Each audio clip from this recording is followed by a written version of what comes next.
కేరళలోని ప్రముఖ ఆలయమైన గురువాయూర్ ఆలయంలో బిగ్ బాస్ మలయాళం మాజీ కంటెస్టెంట్ జాస్మిన్ జాఫర్ చేసిన ఒక పని తీవ్ర విమర్శలకు దారితీసింది.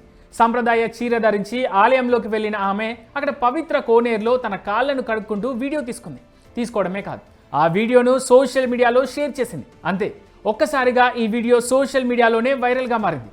దీంతో కేరళలోని హిందూ మత పెద్దలు, నెటిజన్లు జాస్మిన్ జాఫర్పై మండిపడుతున్నారు. ఆలయ నిబంధనలను ఆమె తుంగలో తొక్కిందంటూ తీవ్ర ఆగ్రహం వ్యక్తం చేస్తున్నారు.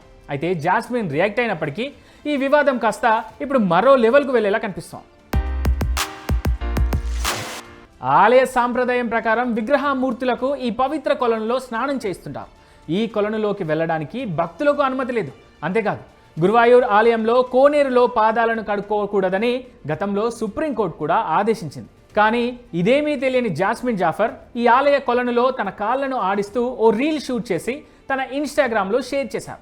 అది కాస్త సోషల్ మీడియాలో వైరల్ అవుతూ ఆలయ నిర్వాహకుల కంటపడింది. దీంతో వారితో పాటు హిందూ నాయకులు బగ్గుమన్నారు ఈ బ్యూటీపై. అయితే తన వీడియోపై తీవ్ర విమర్శలు రావడంతో జాస్మిన్ స్పందించింది. వెంటనే తన ఖాతా నుంచి కాంట్రవర్సీ వీడియోను డిలీట్ చేసింది. అలాగే తన వీడియో పట్ల అందరికీ క్షమాపణలు చెప్పింది.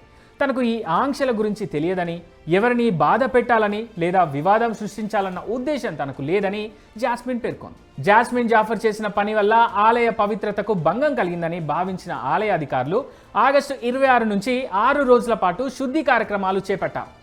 ఆలయంలో భక్తుల దర్శనాలపై కూడా ఆంక్షలు విధించారు. ఆలయ నిబంధనలను ఉల్లంఘించినందుకు జాస్మిన్ జాఫర్పై పోలీసులకు కూడా ఫిర్యాదు చేశారు.